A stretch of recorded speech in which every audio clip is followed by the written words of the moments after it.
Okay, so taking a video just so you can see there's the stairwell going up, so I'm inside the crawl space. This rubble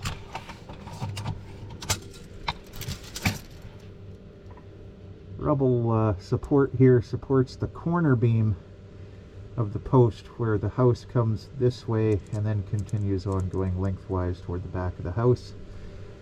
We've got a nice footing poured here. There's another two back there. I mentioned one that wasn't being used, and that one there is being used.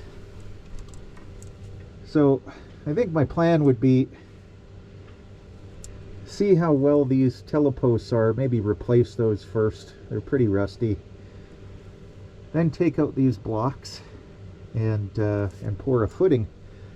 Although there's been a couple opinions, even from an engineer, who said he would just form that in and fill it full of concrete. I'm like, okay, that might be an idea. So, and then furthermore, if you look over here, they've made a wall out of cinder blocks. There's some insulation in there that probably will need to come out, and then some of this boarding, I'm assuming that was to form in the rubble wall, or maybe they poured concrete in behind there or something like that.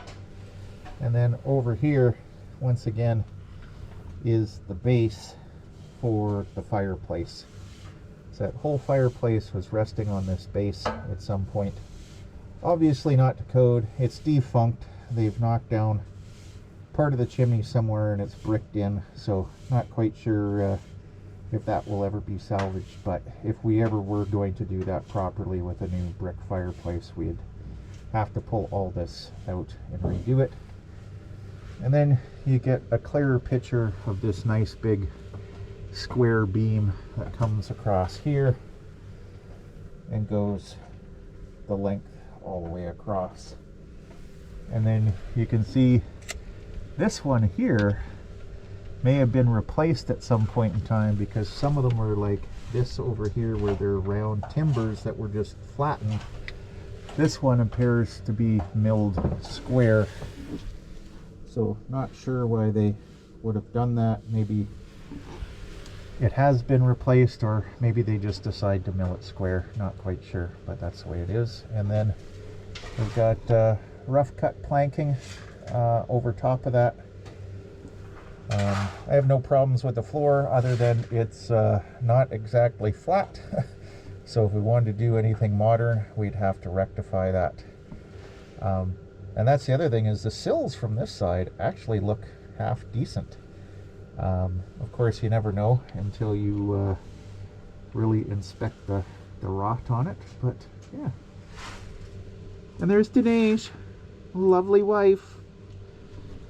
And yeah, I'm more or less making this video for Sean, but I would share it with other people. Yeah, and then so you see this rock support here, but then they've got a properly, what I call proper, but a modern footing. They've got that blocked up with a telepost and some, looks like 8x8 blocks. But so they've got one footing, two footings, three footings. They got this old rock one. I guess my way of going about that, I would replace these teleposts one by one, you know, jack up somewhere on this footing and then pull those out, put in brand new ones. Same thing with this one, make sure these two are nice and solid. Then I'd pull this out, try to pour another modern footing in there, and that way you've got 1, 2, 3, 4, and they're all about 2 feet apart. You've got all sorts of support there for whatever you want to do in the future. And then whatever I do with this, whether I frame it in and just fill it with concrete, or take those blocks out and just pour a modern one, you know, you got solid stuff all the way around. So if you ever decide to do something with the floor, you're good. Okay, I'm going to stop the video there.